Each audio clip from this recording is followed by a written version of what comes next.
at 0.118 right now. Trying to make that move here. We'll see how this turns out. The volume has been steadily dropping off. It looks like it's trying to turn around right now, though. At 9 million shares for today. Again, it's pretty early, 12 p.m. Eastern on May 3rd. Right now, you guys are going to have a huge support right now running across this whole bottom at the 0.110 and then a resistance level at the 0.127. You guys see that the 10-day, again, that is one of the key ones that I personally follow. 10-day simple moving average along with the 20 and 30-day. You guys aren't too far off. We would watch for a break at a 0.138. 0.138 would definitely be a bullish move. That's why I said it's not too far off. Okay, you guys coming back down here. Let's give you an example. You guys get through, break through that 0.138, see what happens. Coming back down that 0.110 area again, right out of that 38. Not too big of a move, but came back down to it, and that one kind of went up 100% within a few days coming off that level. So 0.110 is going to be a must hold. Break of 0.138 would be a bullish move. They're going to be the 2 points that I'm going to be watching here. We'll hand it off to Joe to see what he can add because we went over this one together on April 19th. All right, since the last time we went over it, there's been a press release that was on April 25th, and that was MyDx introduces the EcoSmart Pen. So MyDx Incorporated, a science and technology company and creator of MyDx MyDiagnostic, the first multi-use handheld chemical analyzer designed for cannabis professionals and retail customers to correlate the chemical profile of cannabis with how it makes them feel and which ailments it alleviates. Today announced its plans, or on April 25th, announced its plans to develop and launch its second smart device with associate engineering and prototype images out of its consumer products division of the cannabis industry in 2H 2017, the Eco Smart Pen. The Eco Smart Pen is a next generation rechargeable vaporizer pen equipped with Bluetooth technology that helps patients and consumers better manage and regulate their cannabis consumption habits. So that's that. And then it goes on to tell you more about how it works and the product itself. I'm going to skip ahead because on the following day they had their 10K. Well, there was a 10K, but then they had a 10KA, so obviously there was a correction on it. All right, so I'm just going to go right over this. So let's see, for the year ended December 31st, 2016 and 15, the company had net revenue of $808,176 for 2016. And in 2015, they had $383,396 respectively. So for the year ended for the year ended December 31st, 2015, the company had completed its research and development stage and shipped its first product in the third quarter. So that's where that difference is. So, I mean, that's that. All right, so the gross profit as a percentage of net revenue for the year ended December 31st, 2016 and 15 were 40% and 42% respectively.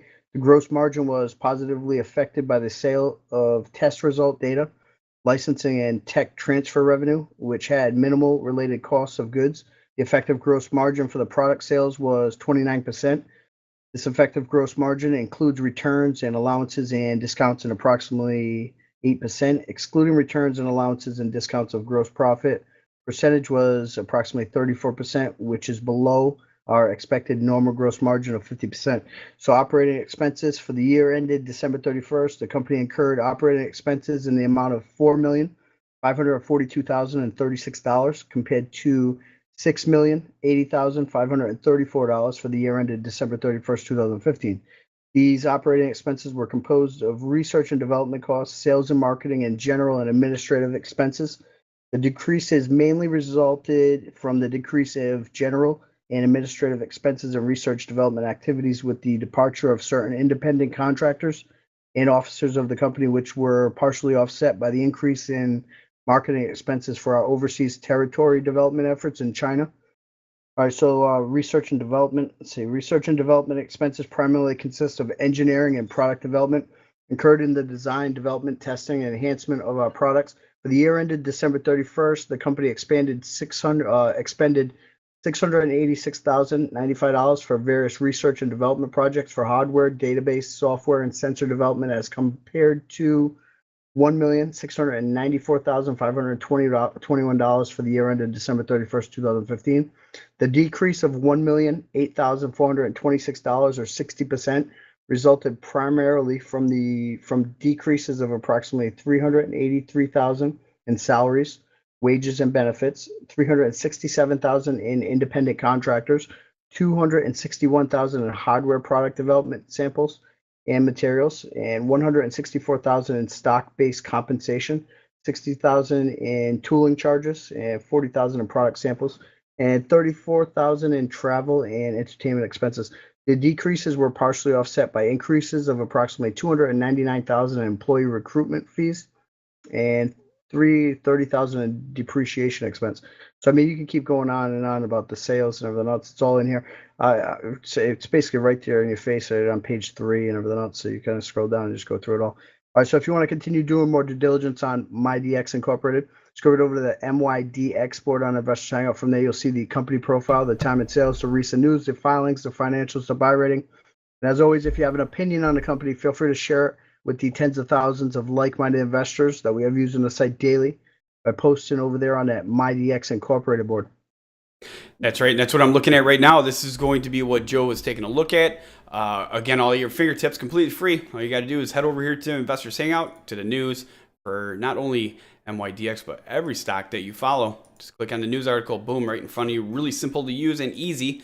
Back on the chart, 0118, resistance at 0127 and 0138, support at 0110 is a must hold area, in my opinion. A break of 0138 would be a bullish move.